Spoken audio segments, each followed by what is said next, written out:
My son whispered, "I am scared of mommy, I called the police." The words hit me like a sledgehammer to the chest. "Daddy, I'm scared of mommy." My 6-year-old son Tommy whispered it so quietly I almost missed it over the hum of the dishwasher. He was sitting at our kitchen table, picking at the dinosaur chicken nuggets I'd made for dinner, his favorite meal that he hadn't touched in weeks. His little shoulders were hunched forward, and he kept glancing toward the front door like she might walk through at any second. I set down the plate I was washing and knelt beside his chair, my heart hammering. "What did you say, buddy?" Tommy's blue eyes, the same ones that used to light up when he saw Sarah pick him up for their court-mandated visits, were now filled with something that made my stomach drop. Terror. Pure, undiluted terror. "I don't want to go back there," he whispered, tears starting to spill down his cheeks. "Please don't make me go back." For 3 months since the divorce was finalized, I'd been telling myself that Tommy's behavior changes were normal. Kids need time to adjust, right? The family therapist, Dr. Martinez, had said as much during our $200 per hour sessions. The nightmares, the bedwetting that had started again, the way he'd gone completely silent in the car rides back from Sarah's apartment every Sunday evening, I'd chalked it all up to the upheaval of our split. But now, looking at my son's face, I realized I'd been lying to myself. "Tommy, I need you to tell me what happens at Mommy's house," I said, keeping my voice as steady as possible while my hands shook. "You're safe here with me. Nothing bad will happen if you tell me the truth." What came next was 15 minutes of broken, whispered confessions that made me want to drive straight to Sarah's apartment and, well, I'm glad I didn't. Instead, I held my son while he told me about the locked closet where Mommy put him when he acted bad. About how she told him that if he ever said anything to me, she'd make sure he never saw me again. About the photos she showed him of kids whose daddies had given them away because they were tattletales and liars. By the time Tommy finished talking, my phone was already in my hand. I called 911 at exactly 7:43 p.m. on October 15, 2023. I'll never forget that timestamp because it's when everything changed. When 3 years of Sarah painting me as the unstable ex-husband to our friends, family, and the family court judge finally started to make sense. When I realized that her tears during the custody hearing about how I was trying to turn Tommy against her had been pure manipulation. Detective Rivera arrived at 8:20 p.m., followed by Linda Chen from Child Protective Services at 8:35. They interviewed Tommy separately while I sat in my living room, staring at the framed photo from last Christmas, back when Sarah still wore the mask that had fooled everyone, including me, for 7 years. The detective's words when they finished still ring in my ears. "Mr. Peterson, we need to document everything. Every incident you might have dismissed, every change in behavior, every conversation. Can you do that?" I nodded, already mentally cataloging 3 months of signs I'd missed. 3 months of failing to protect my son because I trusted a system that prioritized Sarah's parental rights over Tommy's safety. That was 12 hours ago. Now I'm sitting here at 3 a.m., typing out this story because I can't sleep, waiting for my lawyer to call me back, and praying I haven't lost my son forever. The call from my lawyer, David Hernandez, came at 6:47 a.m. while I was making coffee with shaking hands. I'd been awake all night, alternating between documenting every incident I could remember and checking on Tommy, who was finally sleeping peacefully in my bed after another nightmare around 2 a.m. "Marcus, we have a problem," David's voice was grim. "Sarah filed an emergency motion at 5:30 this morning claiming you're coaching Tommy to make false accusations.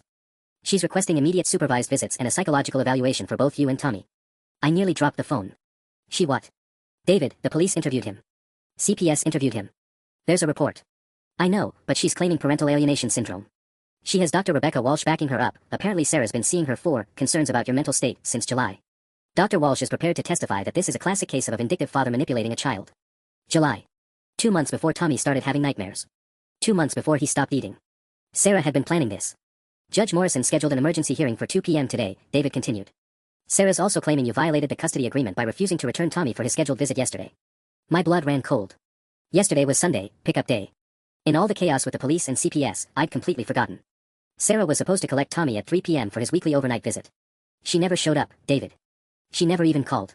Do you have proof of that? I scrambled through my phone's call log, my text messages. Nothing from Sarah. No missed calls. She just didn't show up. Tommy was waiting by the window with his overnight bag until 4:30. That's not going to be enough.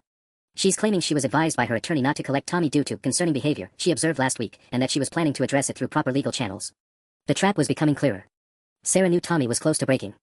She deliberately skipped her pickup, knowing I'd keep him with me, knowing she could use it against me. I heard footsteps on the stairs. Tommy appeared in his dinosaur pajamas, clutching his stuffed elephant, the one he'd slept with until age 4, but had suddenly started carrying everywhere again 2 months ago. "Daddy? Why are you talking so quiet?" I covered the phone. "Just grown-up stuff, buddy. Want some cereal?" He nodded but didn't let go of the elephant. Even now, 12 hours after his confession, he kept glancing toward the windows like she might appear.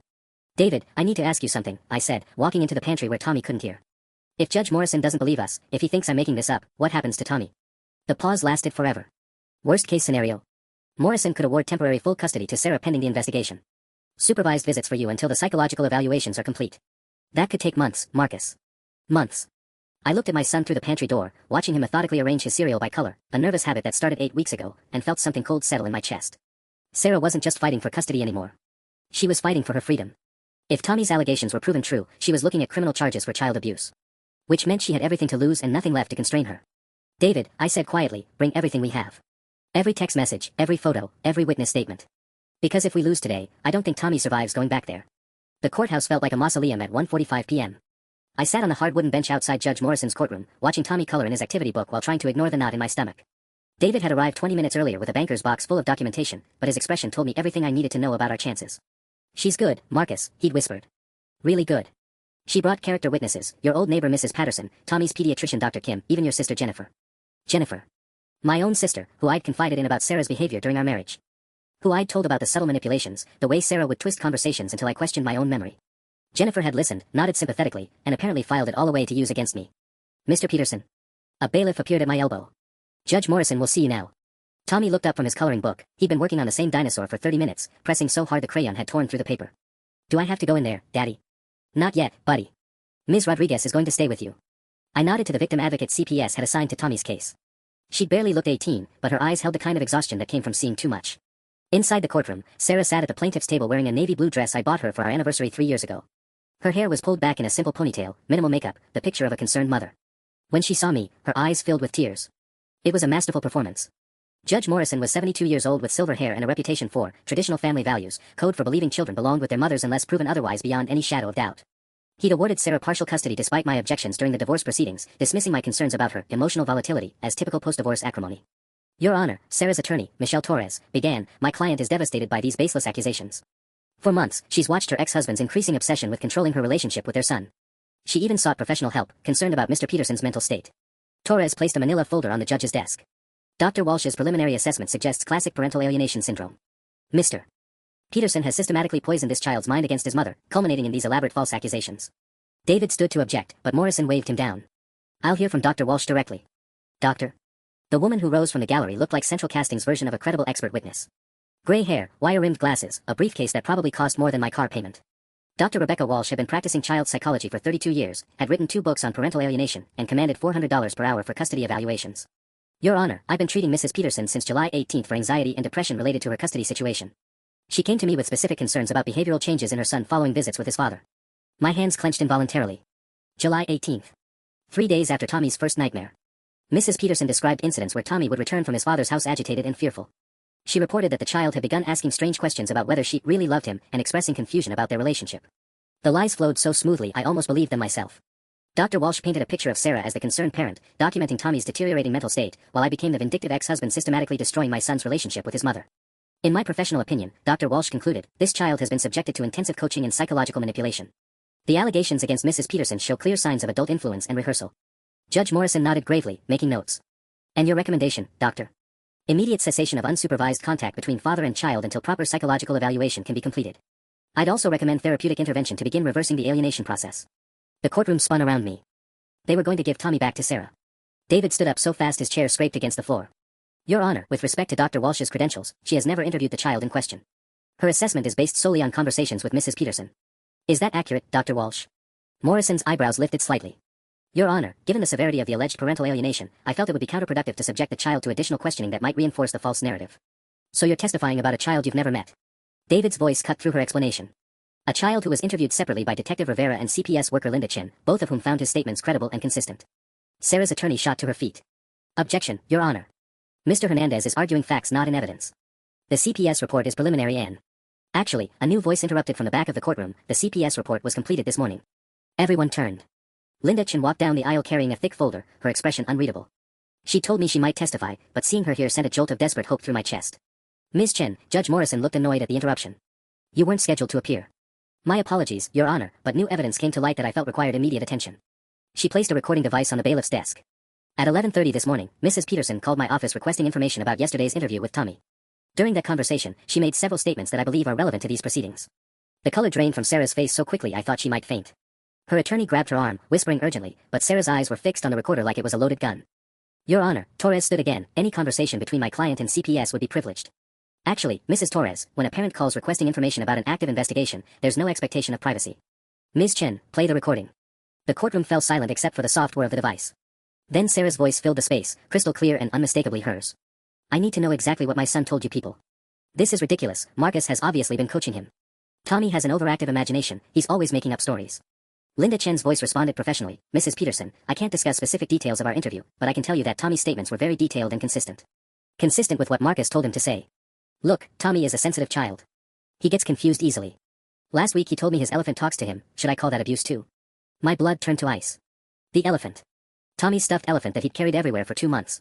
Sarah was already building her defense, painting him as delusional. But then her voice continued, and the trap she'd set for herself became clear. The truth is, Tommy needs discipline.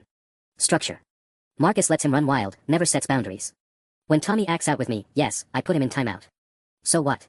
Every parent does that. Timeout, Mrs. Peterson. There was a long pause on the recording. Too long. When Sarah spoke again, her voice had changed, sharper, more defensive. In his room. I put him in his room. For 10 or 15 minutes, maximum. That's not abuse, that's parenting. But Tommy had told Detective Rivera about the closet. The locked closet. He'd never mentioned being put in his room at Sarah's apartment. Linda Chen's voice came through the speaker again. Mrs. Peterson, what room are you referring to? According to our home inspection yesterday, Tommy doesn't have a bedroom at your apartment. The silence that followed felt like it lasted forever. The silence stretched on for what felt like hours but was probably only seconds. Then Sarah's voice came back through the speaker, but it was different now, controlled, calculated, the mask slipping back into place. I misspoke. I meant the living room. I have Tommy sit quietly in the living room when he needs a timeout. But the damage was done. Judge Morrison's expression had shifted from skeptical to genuinely concerned. Sarah's attorney was frantically shuffling papers, probably looking for a way to object to evidence that was already playing. Linda Chen stopped the recording. Your Honor, this conversation took place at 11:47 a.m. today. At 12:15 p.m., I conducted a follow-up interview with Tommy Peterson in the presence of his father and Ms. Rodriguez. Tommy provided additional details about his mother's apartment that we were able to verify. She opened her folder and pulled out a series of photographs. These were taken during our inspection of Mrs. Peterson's residence yesterday evening. Tommy described being placed in what he called the dark room, a hall closet that Mrs. Peterson had fitted with an interior lock. My stomach lurched as she passed the photos to Judge Morrison. Even from my seat, I could see what looked like a small closet with a pillow and blanket on the floor. There was something else, scratch marks on the inside of the door, like someone had been clawing to get out. Tommy also described specific items in this closet, Linda Chin continued. A blue blanket with stars, a plastic cup, and a broken toy truck. All of these items were present during our inspection. Sarah shot to her feet. That's his comfort space. Tommy gets overwhelmed sometimes, and he asked me to make him a quiet place where he could calm down. The lock was for his safety. The apartment complex has specific liability requirements. Mrs. Peterson, Judge Morrison's voice cut through her explanation like ice. Please sit down. The courtroom was dead silent. Dr. Walsh looked like she wanted to disappear into her chair. Even Sarah's character witnesses, my sister Jennifer, Mrs. Patterson, Dr. Kim, were staring at the photos with expressions of growing horror. David stood up slowly. Your Honor, we have additional evidence. Mr. Peterson has compiled a detailed timeline of his son's behavioral changes, corroborated by medical records, school reports, and witness statements. He opened our banker's box and pulled out a thick binder. Tommy's teacher, Mrs. Anderson, documented significant personality changes starting in late August. His pediatrician, Dr. Martinez, not Dr. Kim, who hasn't seen Tommy since his well-child visit in June, has records of sleep disturbances, anxiety, and regression in developmental milestones. I also have phone records, David continued, showing that Mrs. Peterson called Tommy 17 times during school hours in September alone, despite the custody agreement specifically prohibiting contact during Mr. Peterson's parenting time. Several of these calls resulted in Tommy being sent to the school nurse's office with panic symptoms. Judge Morrison was writing furiously now. Ms. Torres, does your client wish to respond to these allegations? Sarah's attorney looked like she was drowning. Your Honor, we request a brief recess to. Motion denied. Mrs. Peterson, I'd like to hear your explanation for the discrepancies between your statements to CPS and the physical evidence found in your apartment. Sarah stood again, and for a moment, I saw a flash of the woman I'd been married to for 7 years. The one who could twist any situation to her advantage, who could make me apologize for things I hadn't done, who could convince me that my own memories were wrong. Your Honor, I love my son. Everything I've done has been to protect him from his father's increasingly erratic behavior. Marcus has been obsessed with destroying me since our divorce. He's coached Tommy, manipulated him, turned him against me. That closet, yes, it exists, but it was never used as punishment. Tommy liked small spaces. He would go in there to read, to play with his toys. Mrs. Peterson, Linda Chen interrupted, the lock on that closet can only be operated from the outside. The last piece of Sarah's facade crumbled. Her face went through a series of micro-expressions, anger, panic, calculation, before settling on something that made my blood run cold. Pure, undiluted rage directed straight at me. This is insane, she hissed. You're all believing the fantasies of a 6-year-old child who's been brainwashed by his vindictive father. Judge Morrison set down his pen and looked at her for a long moment. Mrs. Peterson, I'm ordering immediate suspension of all custody privileges pending a full investigation. The words hung in the air like a death sentence, but not for me. For Sarah. Judge Morrison continued, his voice carrying the weight of 30 years on the bench. Furthermore, I'm issuing a temporary restraining order. Mrs. Peterson, you are not to contact your son directly or indirectly until this investigation is complete. Sarah's mask didn't just slip, it shattered completely. She spun toward me with such venom that the bailiff actually stepped forward. You smug bastard, she snarled. You think you've won? You have no idea what you've just done. Mrs. Peterson. Judge Morrison's gavel cracked like thunder. Control yourself or you'll be held in contempt. But Sarah wasn't done. 7 years of marriage had taught me to recognize her tells, the slight tremor in her hands when cornered, the way her voice pitched higher when she was about to go nuclear. She was preparing for one final performance. You want to know the truth? Her voice carried to every corner of the courtroom. Tommy is a difficult child. He's manipulative, just like his father. Do you know what it's like trying to parent a kid who throws screaming tantrums every time he doesn't get his way? Dr. Walsh looked mortified. Sarah's attorney was frantically trying to get her client to sit down and shut up, but Sarah was beyond reason now. That closet worked, she continued. 20 minutes in there and Tommy would calm right down. It was effective discipline, not abuse. But I guess in today's world, parents aren't allowed to actually parent anymore. The courtroom erupted. Jennifer, my own sister who'd come here to testify against me, stood up and walked out, her face pale. Mrs. Patterson, our elderly former neighbor, was staring at Sarah like she was seeing a stranger. Judge Morrison banged his gavel repeatedly. Mrs. Peterson, you will cease speaking immediately or what? You'll throw me in jail for being a real parent instead of a permissive pushover like Marcus. That's when Linda Chin played her final card. She pressed a button on her recorder, and Tommy's voice filled the courtroom, small, terrified, heartbreakingly young. She said if I told anyone, she would make me go away forever. Like the kids in the pictures. She showed me pictures of kids whose daddies gave them away because they were bad. The recording continued with Detective Rivera's gentle questioning. Tommy, where did Mommy keep these pictures? In the closet. She would show me when I was crying. She said their daddies got tired of them and gave them to strangers. Sarah's face went white as paper. She looked at her attorney, then at Dr. Walsh, then at the few character witnesses who hadn't fled. No one would meet her eyes. That's enough, Judge Morrison said quietly. Bailiff, I want Mrs. Peterson escorted from the building. Ms. Torres, your client is not to return to this courthouse without explicit permission. As Sarah was led away, she turned back one final time. The look she gave me wasn't just anger, it was a promise. This wasn't over. The hearing concluded at 4:17 p.m. with temporary full custody awarded to me and a criminal referral to the district attorney's office. David was practically grinning as we packed up our evidence, but all I could think about was getting to Tommy. I found him in the victim services waiting room, still coloring that same dinosaur. When he saw me, his whole face lit up, the first genuine smile I'd seen from him in months. Daddy. Are we going home now? Yeah, buddy. We're going home. But as we walked to my car, I couldn't shake the image of Sarah's face in those final moments. She'd lost everything today, her son, her freedom, her carefully constructed reputation. Which meant she had nothing left to lose. The first threat came 3 days later. I was making Tommy's lunch for school when my phone buzzed with a text from an unknown number. Enjoy your victory while it lasts. You have no idea what's coming. I screenshot it immediately and forwarded it to David, but deep down I knew the restraining order was just a piece of paper. Sarah had spent 7 years learning exactly which buttons to push to destroy me, and now she had nothing left to lose. Tommy seemed oblivious to the danger, which was both a blessing and terrifying. For the first time in months, he was eating full meals, sleeping through the night, even laughing at cartoons again. Yesterday he'd asked if we could get a dog, something he hadn't mentioned since the nightmares started. Daddy, why do you keep checking the locks? He asked over breakfast Thursday morning, his spoon halfway to his mouth with Lucky Charms. I forced a smile.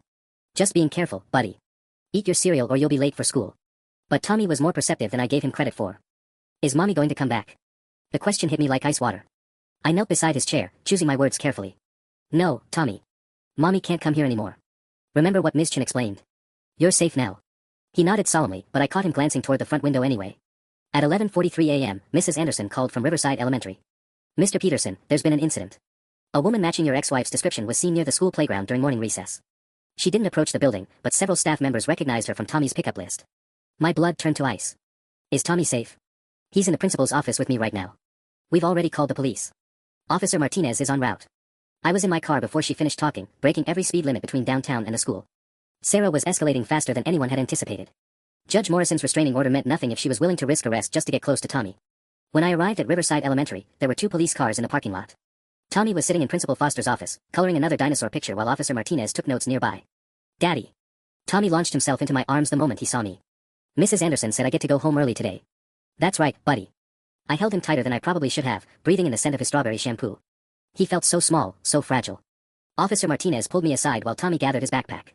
We reviewed the security footage, Mr. Peterson. Sarah Peterson was definitely here, 10:15 to 10:22 a.m., standing across the street from the main entrance. She had binoculars. Binoculars. She'd been watching him, studying the school's routines, maybe planning something. The protective order had been served Tuesday afternoon, which meant she was now in violation of a direct court mandate. We'll increase patrols around the school and your neighborhood, Martinez continued. But Mr. Peterson, I need you to understand, unless we catch her in the act of violating the restraining order, our hands are tied. Standing on a public sidewalk isn't technically illegal. She had binoculars aimed at an elementary school playground. I know. But her attorney will argue she was bird watching or looking at the architecture. You know how this works. I did know. Sarah was too smart to give us an easy arrest. She was probing for weaknesses, testing response times, figuring out exactly how close she could get before the system reacted. As we drove home, Tommy was unusually quiet. Finally, he spoke up from his car seat. Daddy. I think I saw Mommy today. My hands tightened on the steering wheel. What do you mean, buddy? At recess. There was a lady across the street who looked like Mommy. But Mrs. Anderson said it wasn't her.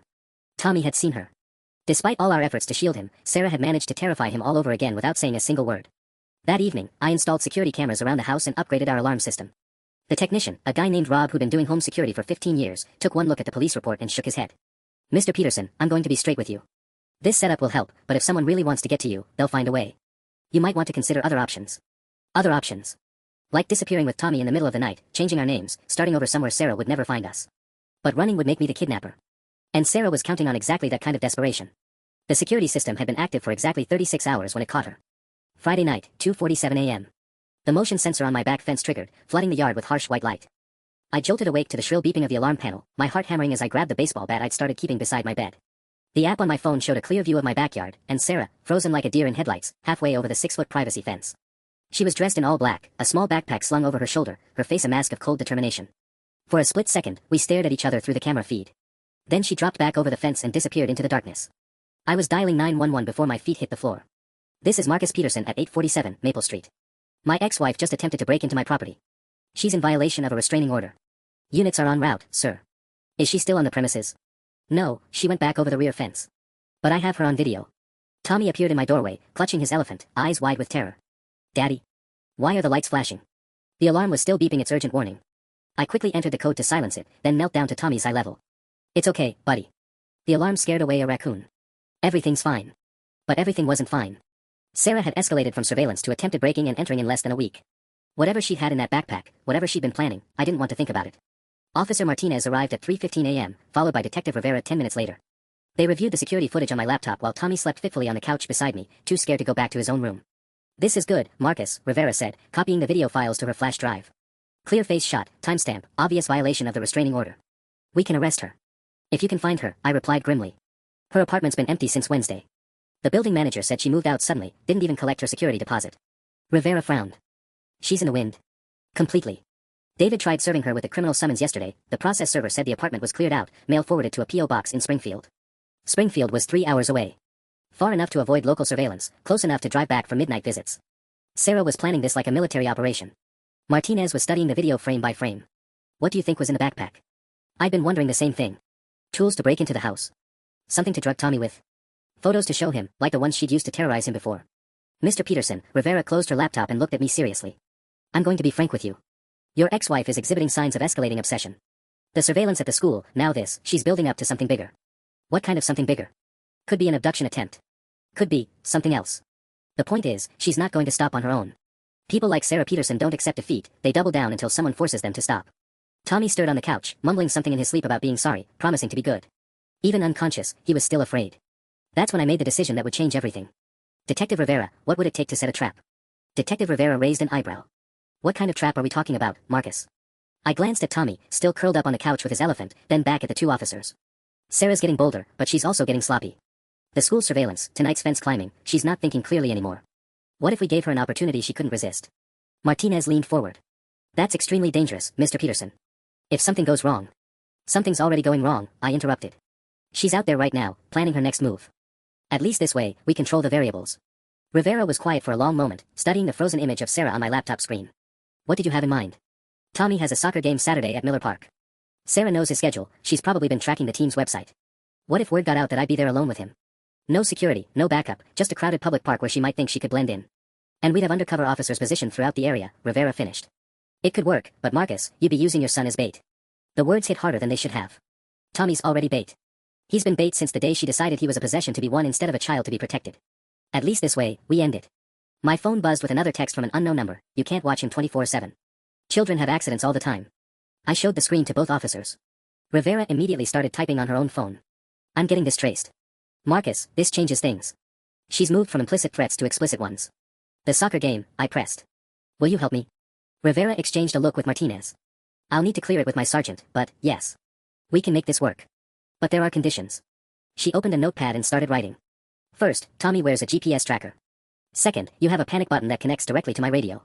Third, the moment Sarah shows up, you get Tommy to the designated safe zone and let us handle the arrest. What if she doesn't show? Then we try again next week.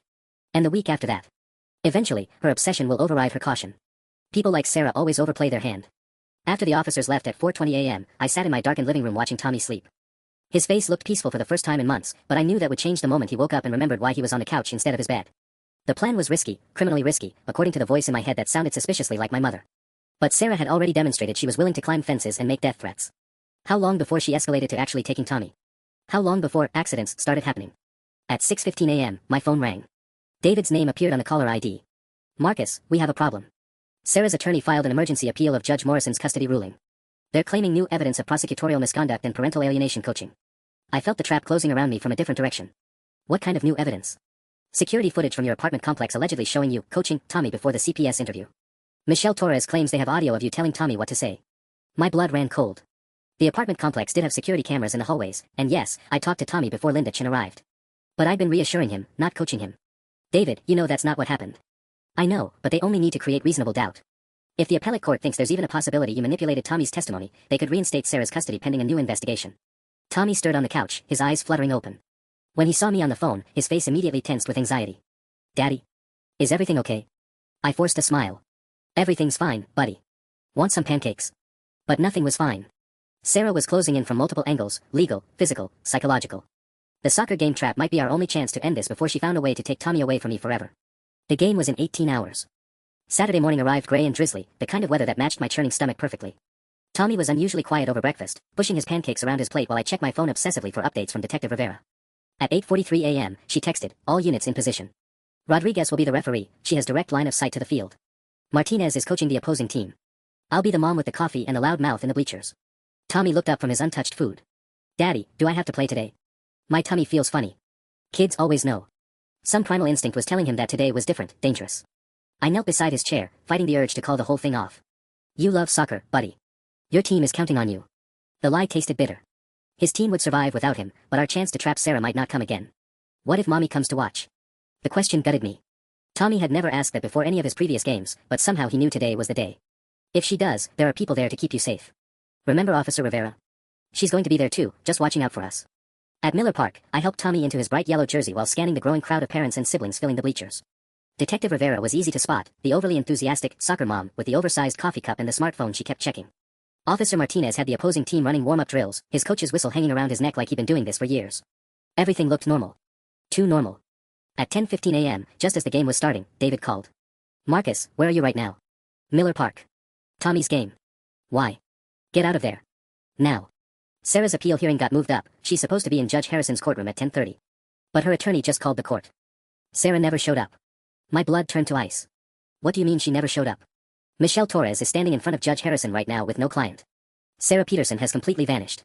If she's not in that courtroom, then where the hell is she? I looked out at the soccer field where Tommy was playing midfielder, his little legs pumping as he chased the ball. Around me, parents cheered and called out encouragement. Detective Rivera caught my eye from the bleachers and raised her coffee cup, the all-clear signal.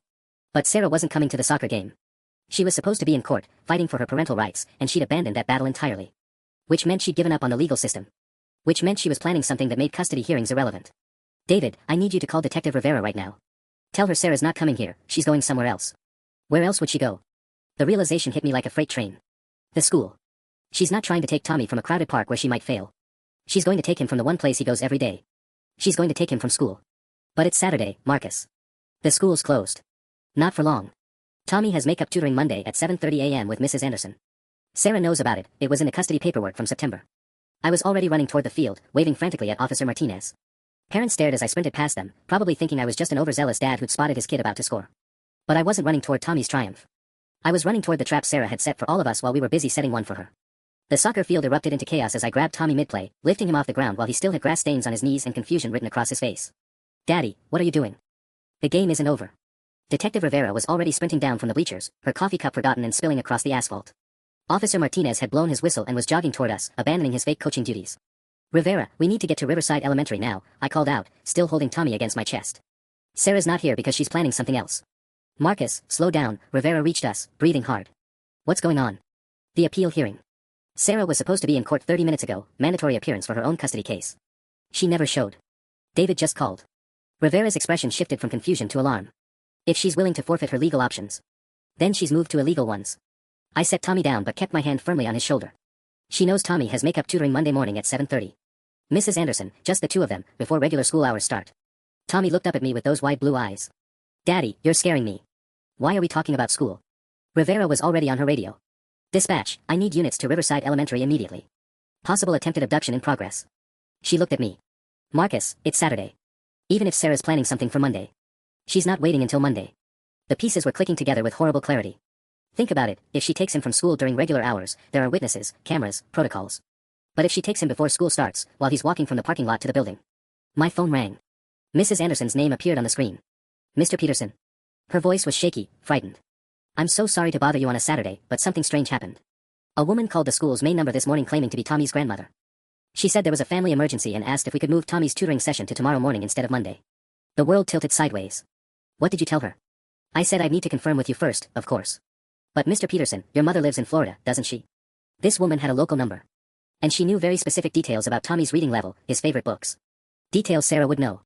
Details she could use to sound like a concerned family member to a teacher who was just trying to help. Mrs. Anderson, did you agree to meet Tommy tomorrow? Not yet.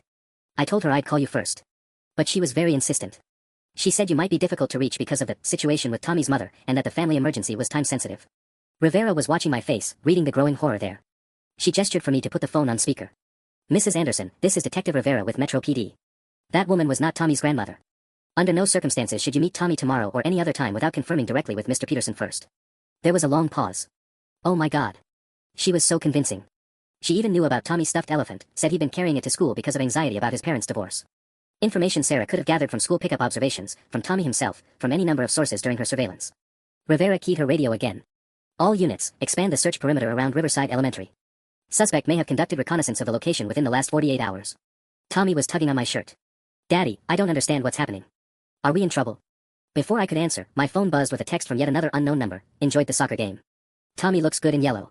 See you bright and early Monday morning. She'd been here. Sarah had been at Miller Park, watching us, watching the police set up, probably laughing at our elaborate trap while she finalized her real plan. The timestamp on the text was 10:52 a.m., 7 minutes ago, while we were still standing on the field. Which meant she was still close. She's still here. I spun in a slow circle, scanning the parking lot, the tree line beyond the soccer fields, the cluster of parents still watching the game. That text was sent 7 minutes ago from this location. Detective Rivera was already coordinating with Martinez, their radios crackling with urgent chatter. All units, suspect is on scene. Repeat, suspect is on scene at Miller Park. White female, 34 years old, 5'6", brown hair. Tommy pressed closer to my leg. Daddy, who are we looking for? Just stay close, buddy. I lifted him up again, my eyes never stopping their sweep of the area.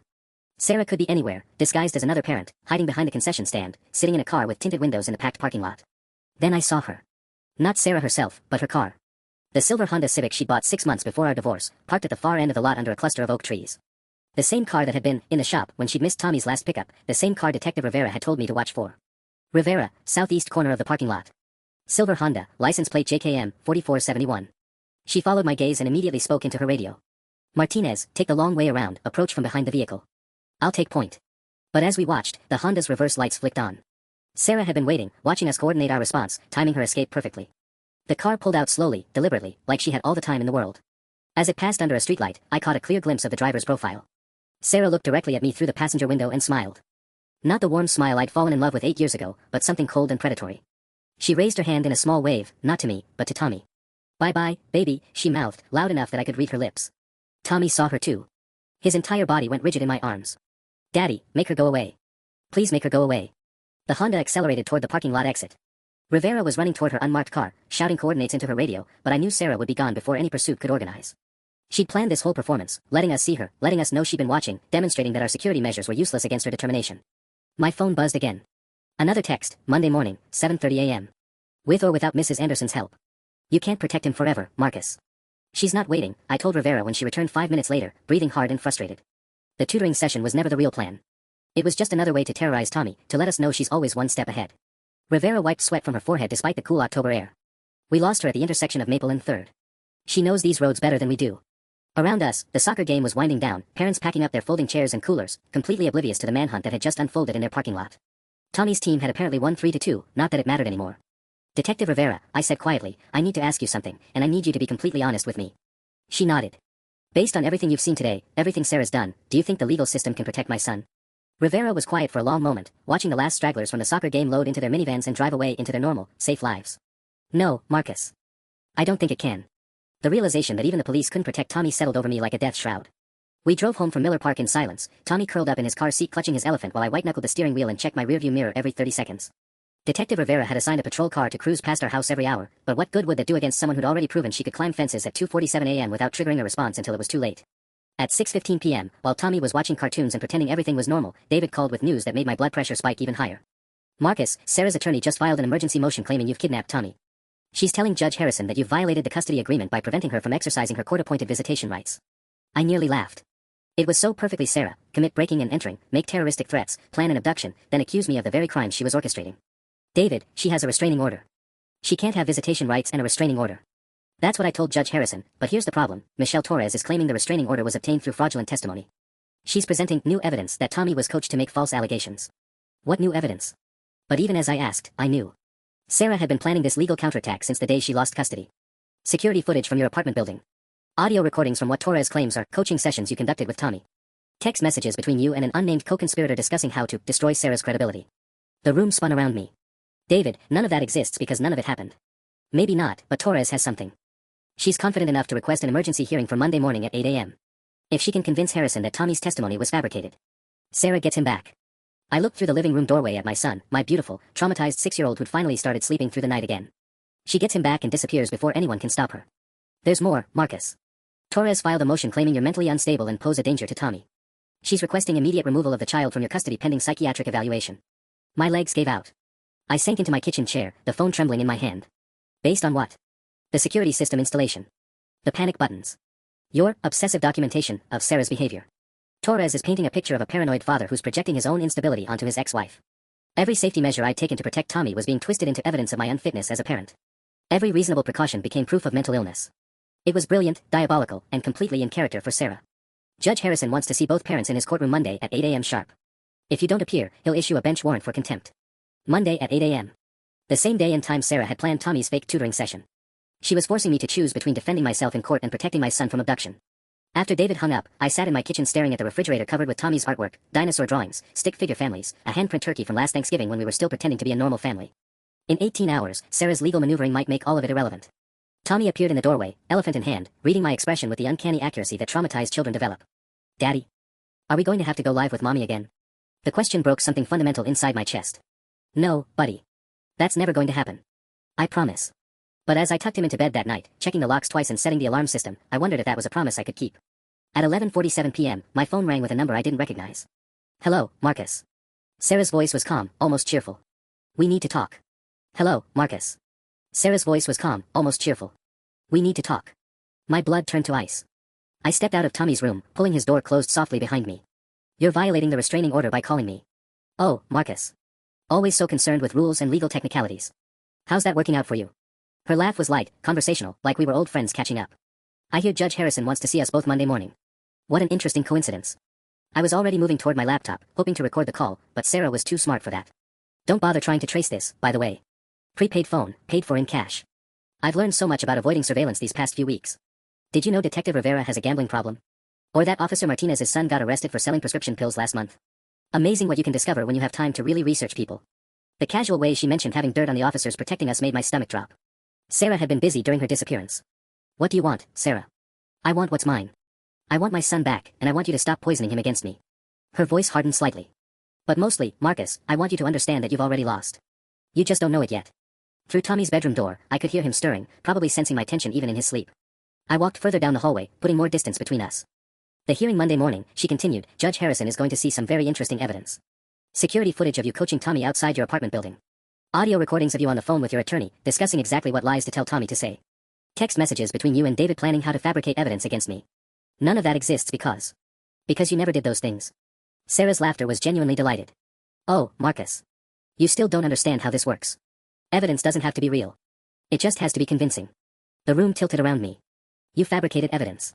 I created alternative documentation of events that may or may not have occurred exactly as recorded.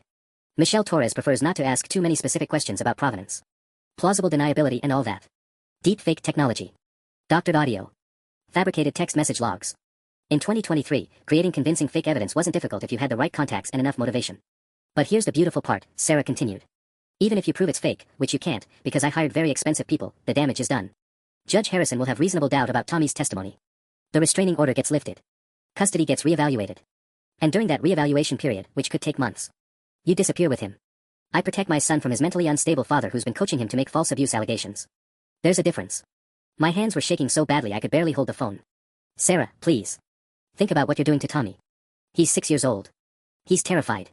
He's confused because you filled his head with lies about his mother. But don't worry, I have specialists who can help him remember the truth. Memory recovery therapy is very effective with children. Memory recovery therapy. She was planning to psychologically torture Tommy until he recanted his abuse allegations and started believing her version of reality instead. I know what you're thinking, she said, reading my silence. You're thinking about running. Taking Tommy and disappearing before Monday morning. But Marcus, where would you go? I have your passport numbers, your credit card information, your mother's address in Florida. I know about your sister Jennifer's cabin in Colorado, your college roommate Mike in Portland, every single person you might run to. She'd been planning this for months, maybe since the day I first filed for divorce. Every conversation, every piece of personal information I'd shared during 7 years of marriage had become ammunition in her war against our son. Here's what's going to happen, Sarah's voice took on the cold, methodical tone I remembered from our worst fights. You're going to appear in Judge Harrison's courtroom Monday morning at exactly 8 a.m. You're going to sit quietly while he reviews the evidence of your manipulation and coaching. You're going to accept his ruling when he returns Tommy to my custody. And if I don't? Then Tommy learns what it really means to have an unfit parent. Accidents happen, Marcus. House fires start from faulty electrical wiring. Cars lose control on icy roads. Children wander away from playgrounds and are never seen again. The threat hung in the air like poison gas. Choose wisely, she said softly. You have 36 hours. The line went dead, leaving me standing in my dark hallway, listening to Tommy's peaceful breathing through his bedroom door, knowing that in 36 hours, I might never hear that sound again. The call ended at 11:52 p.m., leaving me standing in my hallway with a dead phone and 36 hours to save my son's life. But Sarah had made one crucial mistake. She'd assumed I was the same man she'd manipulated for 7 years. The man who second-guessed himself, who believed her gaslighting, who'd rather lose than fight dirty. That man died the moment Tommy whispered, "I'm scared of mommy." At 12:15 a.m., I called Detective Rivera. I need to make a deal. Marcus, it's midnight. Sarah just called me. She threatened to kill Tommy if I don't hand him over Monday morning. She also admitted to fabricating evidence for the custody hearing. Rivera was fully awake now. Did you record it? No, but I don't need to. Because I'm going to get her to confess again, on tape, in front of witnesses. I looked through Tommy's door at his sleeping form. But I need your help, and it has to happen before 8 a.m. Monday. The plan came together over the next 6 hours. David arrived at my house at 1:30 a.m. with a briefcase full of legal documents. Detective Rivera showed up at 2 a.m. with recording equipment and 2 undercover officers. By dawn, we transformed my living room into a carefully orchestrated trap. At 7:15 a.m. Sunday, I sent Sarah a text from a new burner phone. You win. I can't fight the fake evidence. But I want to say goodbye to Tommy before you take him. 1 hour. My house. Just you and me. Her response came back in 30 seconds. I knew you'd see reason. 1 hour. Tommy was at my mother's house in Orlando. I put him on a plane Saturday night with Detective Rivera's blessing, telling him it was a surprise visit to Grandma while Daddy handled some boring grown-up stuff. He was 3 states away, safe, with no idea his entire future was being decided by what happened in the next 60 minutes. Sarah arrived at exactly 8:15 a.m., looking like she was heading to church in a modest blue dress and pearl earrings. The concerned mother costume was back in full effect. Hello, Marcus, she said, stepping into my living room where Detective Rivera sat hidden in my bedroom with noise-canceling headphones and a high-definition recording device. Where's Tommy? Upstairs getting ready. The lie rolled off my tongue easily now. Sarah, before this goes any further, I need to ask you something. She settled onto my couch, crossing her legs primly. Of course. Did you ever actually love him? Or was Tommy always just a way to control me? Her mask slipped for just a second, a flash of genuine confusion, like the question had never occurred to her. I love Tommy more than anything. That's why I'm protecting him from you. By locking him in closets. By showing him pictures of abandoned children. By threatening to make him disappear forever. By teaching him that actions have consequences. Something you were always too weak to do. She checked her watch impatiently. Where is he, Marcus? We have a long drive ahead of us. Where are you planning to take him? Sarah smiled. Somewhere you'll never find us. I have friends in places without extradition treaties. Tommy will have a new name, a new life, a proper mother who won't fill his head with lies. And if he tries to contact me? If he asks about his father? Children are remarkably adaptable. With the right therapeutic intervention, Tommy won't even remember you existed. Her voice turned clinical, detached. Memory replacement therapy is very effective with young minds. Within 6 months, he'll believe whatever story I choose to tell him about his past. The recording device in my bedroom was capturing every word, but I needed more. Sarah, what if I'd given you full custody from the beginning? Would things have been different? You never would have given me full custody willingly. You're too possessive, too controlling. You would have fought me forever, poisoning Tommy against me year after year. She leaned forward, her eyes bright with conviction. This way is cleaner. You disappear, Tommy forgets you ever existed, and I raise him properly without your interference. And the abuse allegations? The closet, the threats, the psychological torture. Sarah laughed, the sound sharp and bitter. Spare me the melodrama, Marcus. I disciplined my son when he misbehaved. If that's abuse, then every generation before ours was criminal. Tommy needed structure, boundaries, consequences for his actions. Like being locked in a dark closet for hours. Like being given time to think about his behavior in a quiet space. Her voice hardened. Something you never had the backbone to provide. At 8:47 a.m., Detective Rivera emerged from my bedroom with the recording device and 2 backup officers behind her. Sarah's face went through a series of expressions, confusion, recognition, terror, and finally, cold rage. Sarah Peterson, you're under arrest for making terrorist threats, violating a restraining order, and conspiracy to commit kidnapping. The handcuffs clicked shut at 8:52 a.m. on October 22, 2023. Judge Harrison reviewed Rivera's recording at an emergency hearing that afternoon. Sarah's fabricated evidence mysteriously disappeared from her attorney's files. Michelle Torres claimed they'd been corrupted and were no longer available. Sarah was sentenced to 8 years for child abuse, kidnapping conspiracy, and violation of court orders. She'll be eligible for parole in 2029, when Tommy turns 14. Tommy came home from Orlando 2 days later with a stuffed alligator and stories about swimming with Grandma. The nightmares stopped completely 3 weeks after Sarah's sentencing. He still carries his elephant sometimes, but now it's by choice, not fear. Today is Tommy's 7th birthday. He asked if we could get a dog, and I said yes. We never talk about mommy anymore.